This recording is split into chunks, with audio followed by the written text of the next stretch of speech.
anigoo yar baan guursaday ilaahay fadligii 17 sano maan gaarin markaan guursaday 16 jir iyo xoogaa baan jiray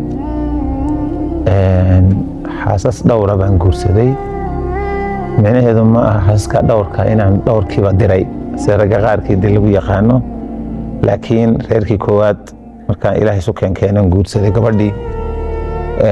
muddo kooban oo sanad ka yar baan wada joognay way iga dhimatay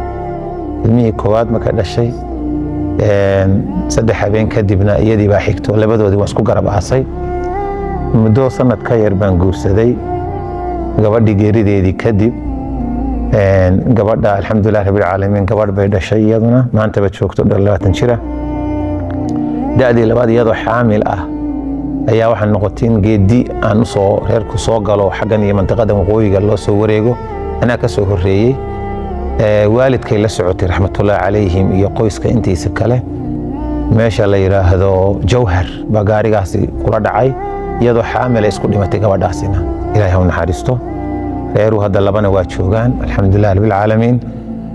caruuruhuna waa ila dhowr iyo 10